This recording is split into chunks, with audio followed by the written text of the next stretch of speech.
Good morning, everyone. This is the Vermont House Committee on Commerce and Economic Development. It is Friday, January 30th, 2026 at 9:05 in the morning. So on our Fridays, we use our half an hour before the floor to hear from our legislative interns from UVM and from Norwich. Who would like to go first? Okay. Morning, Bailey. Morning. My name is Bailey Davis. I'm the Norwich intern for the committee. My testimony won't take about a minute here. My task was to look into or to contact Annie Gianni. She's works with the Education Commission of the States, which is a group that does nonpartisan research into education policies within all 50 states. She's currently on vacation, so the CTE saga is gonna, have a third installment next week. But this is like, pretty much in our ballpark when it comes to like these policies. It's kind of exactly what we want, a nonpartisan study. So I prepared a series of questions for her. And hopefully next week we'll get that back. And I mean, it really just, it's perfect for what I was looking into. So are there any questions? Or actually, I was going to open it up actually and ask if you guys want me to forward her any questions that you guys may have. Because I think, obviously she's a good resource. She used to work in the education committee here in the State House. So anything? So do the questions include issues around certification, teachers and that kind of thing? I can, yeah. So stuff like that, but also I focused on how we produce more CT educators, like because I mean, I'm sure Vermont, I know for a fact Vermont isn't the only state dealing with this problem. Yeah, and I So remember last week you talked about, different states taking different approaches. I can actually read some of the questions if you like. Okay. Yeah. I just asked stuff, yeah, basically based on like CT, like how we get more in the state, how we like, judge policy, to sort of alleviate that bottleneck. So Looking forward. all right. Thank you. Thank you, Bailey. Good morning. Good morning. For the record, Cabot Sales, UVM intern. Once again, I'll be discussing what the Senate Committee on Economic Development, Housing, General Affairs has been discussing this week. Starting on Tuesday, they discussed the governor's budget implications, and then they discussed, excuse me, their big housing bill. So some key takeaways from that is that VHIP funding will be moved into the base budget. They discussed VITA now moving into lending for multi-unit housing. There's a density bonus that they proposed for housing developments that use union labor. And they also discussed an offsite construction proposal and the fact that that's missing funds. So those were the key takeaways there. There's some more information on that on my report. So if you want to dig a little bit deeper, you can take a look at that, or I could answer any questions there. They also discussed Act 250 as well. Things like streamlining the efforts, streamlining approvals there. Moving on to Wednesday, they discussed S88, which is an act relating to creating enhanced growth incentives for employee-owned businesses.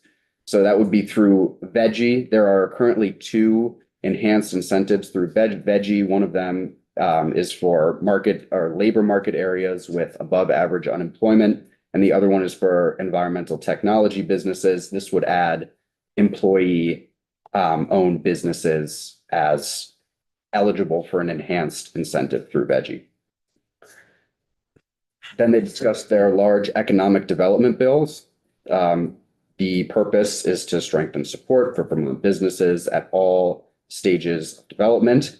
Some of the key takeaways there, most of this is allocation. So increasing the cap on tax credits for the Vermont Downtown Village Center tax credit program from 3 million to 5 million, $300,000 for the Vermont Small Business Law Center, an additional 300,000 above the governor's allocation for the Small Business Development Center.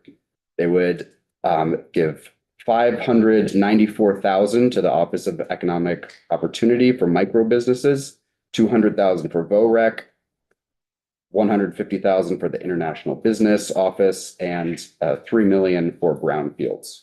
They also discussed task force, a business development task force to map the resources that are available to businesses at all stages of development in the state. There was some debate about whether that is necessary or not, but they are considering a task force for that, as well as increasing the amount of times the convention center task force will be meeting from 6 to 14. Moving on to Thursday, they discussed S313, which is an act relating to transforming Vermont's CTE system.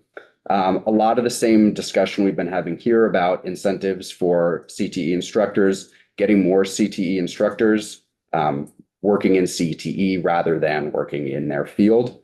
And really a lot of support from the committee around making CTE a prominent and more respected pathway for secondary education rather than trying to push everybody down the higher education path.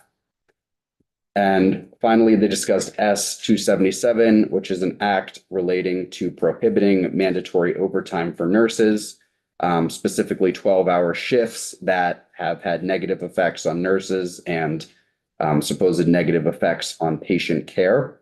And that would be restricting mandatory 12-hour shifts for nurses. And if they do have a 12-hour shift, they would need at least 10 hours of rest after that. And that's the overview. Are there any questions? I just like the way you laid out the stuff in your report there. I like the organization kind of. Thank you. In consideration of the downtown tax credit cap being lifted, was a discussion of whether the every year that they bump up against the existing cap? Yes. So they've been discussing that for a couple of weeks now. And part of the reason they chose to up it, or they're thinking about upping it, is because every single year they've hit it. And certain years they've gotten closer to not hitting it. And it's fluctuated. So the actual cap has fluctuated. A lot of them were talking about just getting rid of it altogether. But they decided on upping it. Yeah.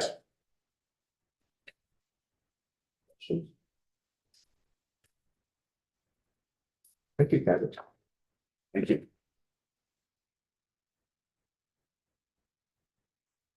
So committee, where are we, anybody noticing anything in the other committees?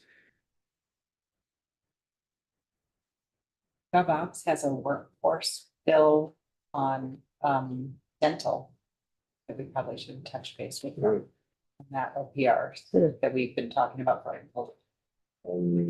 By Dennis or? I don't know the detail on it. I just saw it.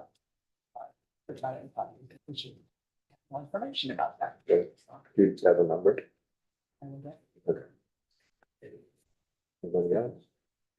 I spoke a little longer than the digital infrastructure about the whole consolidated thing. And they said this is one of the issues, is making sure that, because I remember we had mentioned there was a concern about that last mile of people, all they have is copper. And this is actually one of the points of contention in this entire bill. Right now, what they're going to do is they're going to get to the anyone that's got DSL and copper, they're going to start with them and they're going to offer an alternate package. Right now, they're not so sure about how they're going to deal with these, these outliers. But that's definitely something the committee is very concerned about. They're also focusing a lot on notification.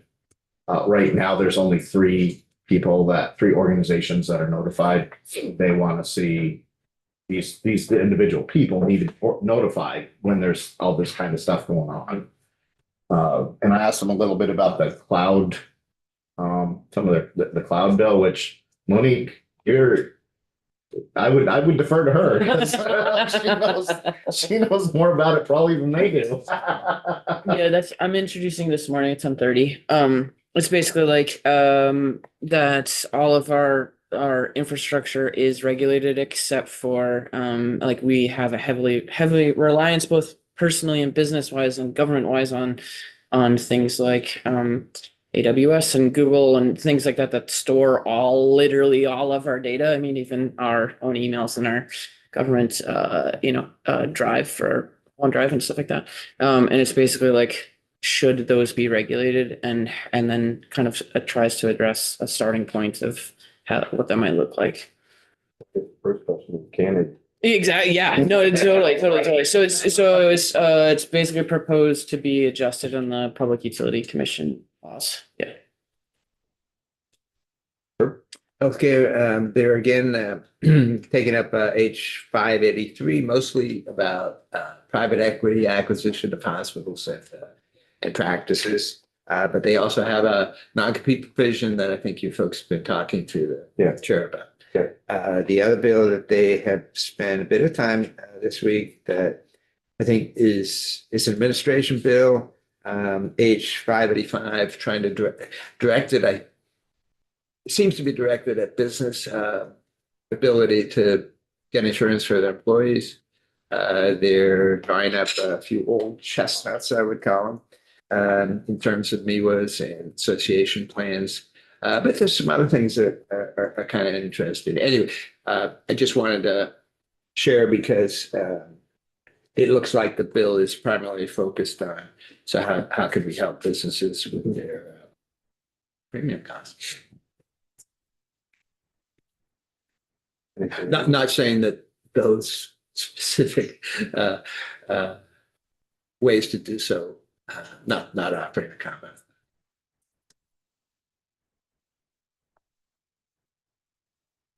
Okay. We're on the floor at 9:50. Excuse me, we have third reading on 648. We're back in here after the floor to take more testimony.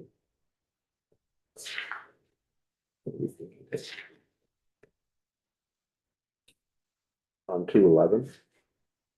We'll have, we'll hear from the Attorney General's office, and then we'll hear from the Secretary of State's office. And then at 1 o'clock, we have a hearing with House General and Housing 1 to 3 on H 775. Any questions? Okay, we can go off live. We'll be back on after. Oh, can I mention something? I'm going to make an announcement. There are a bunch of kids and students and community members from various parts of rural Vermont, and they're going to be setting up in room 11 to share, what they do, and they're going to listen in on how things work. So that if you have a chance, go down and talk to them. I'm sure they'll be eager to talk to you. And I'll try, provided they get here in the cold weather, I do a little recognition on the floor. Anything else? Good.